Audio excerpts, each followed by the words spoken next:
ഉള്ളവരെല്ലാവർക്കും ഒരിക്കൽ കൂടി എൻ മീഡിയയിലേക്ക് ഹാർദമായ സ്വാഗതം. ലോകത്തെ ഏറ്റവും വലിയ തീർത്ഥാടക സംഗമമേളയാണ് യു പിയിലെ പ്രയാഗ്രാഗിൽ നടന്ന മഹാകുംഭമേള. 144 വർഷങ്ങൾക്ക് ശേഷം നടക്കുന്ന ഈ മഹാകുംഭമേളയിൽ 144 വർഷങ്ങൾക്കൊരിക്കലാണ് ഈ മഹാകുംഭമേള നടക്കുന്നത്. ഈ മഹാകുംഭമേളയ്ക്ക് ലോകത്തിന്റെ വിവിധ ഭാഗങ്ങളിൽ നിന്ന് 144 കോടിയിൽ പരം ആളുകൾ സംഗമിക്കും എന്നാണ് ദേശീയ മാധ്യമങ്ങളും അന്തർദേശീയ മാധ്യമങ്ങളും ഒക്കെ റിപ്പോർട്ട് ചെയ്യുന്നത്. പക്ഷേ ഈ മേളയ്ക്കിടയിൽ മുത്തുമാലകളും മണിമാലകളും വിറ്റുകൊണ്ടിരുന്ന ഒരു പെൺകുട്ടി ലോകത്തിന്റെ ശ്രദ്ധ ആകർഷിക്കുകയാണ്. മൊണാലിസ എന്നാണ് അവളുടെ പേര്.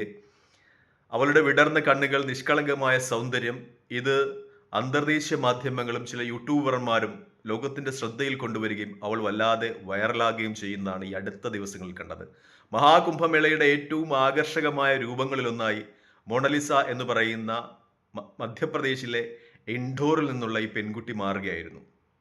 വല്ലാതൊരു പബ്ലിസിറ്റി അവൾക്ക് ലഭിച്ചു കഴിഞ്ഞു. പക്ഷേ ഈ പബ്ലിസിറ്റി അവളുടെ ജീവിതത്തെ സാരമായി ബാധിക്കുന്നു എന്നുള്ള റിപ്പോർട്ടുകൾ ഈ ദിവസങ്ങളിൽ പുറത്തു വരികയാണ്. കാരണം ഒന്നാമത്, അവളുടെ പേരിൽ ആയിരക്കണക്കിന് ഫേക്ക് ഐഡികൾ യൂട്യൂബിലും ഇൻസ്റ്റാഗ്രാമിലുമൊക്കെ ഉണ്ടായിക്കഴിഞ്ഞു എന്നാണ് ഏറ്റവും ദുഃഖകരമായ വാർത്ത. അതിൽ പലതും മോർഫ് ചെയ്ത ചിത്രങ്ങളായിരുന്നു. അതിൽ പലതിലും ലക്ഷക്കണക്കിന് ഫോളോവേഴ്സ് ഉണ്ടാകുന്നു. അതൊന്നും അവളുടെ പേരിലുള്ളതല്ല എന്നൊരു യാഥാർത്ഥ്യം കൂടി നിലനിൽക്കുന്നു.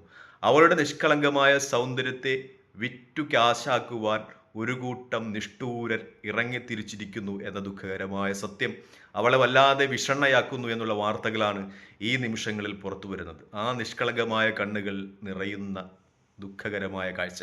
മറ്റൊന്നു കൂടിയുണ്ട്. ഇതൊരു വശമാണെങ്കിൽ അവളുടെ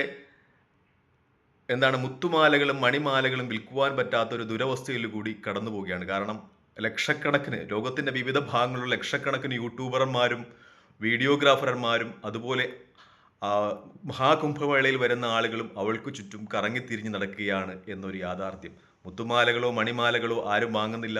തികച്ചും സാധാരണ കുടുംബത്തിൽപ്പെട്ട ആ കുട്ടി ആഹാരത്തിന് വേണ്ടി കഷ്ടപ്പെടുമ്പോൾ അതൊന്നും വാങ്ങിക്കാതെ അവളുടെ പടം വിവിധ രീതികളിൽ ഇൻസ്റ്റഗ്രാമിലും യൂട്യൂബിലും മോർഫ് ചെയ്ത് പ്രചരിപ്പിക്കുന്നതിനോടൊപ്പം തന്നെ അവളെ ഈ സാധനങ്ങളൊന്നും വിറ്റ് ഉപജീവനം കഴിക്കുവാൻ പ്രയാസകരമാക്കുന്ന വിധം അവളുടെ ചുറ്റും കറങ്ങി നടക്കുന്ന ഒരു ദുഃഖകരമായ വാർത്ത കൂടി മാധ്യമങ്ങൾ ഈ സമയം റിപ്പോർട്ട് ചെയ്യുകയാണ്. പൂവാലന്മാർ.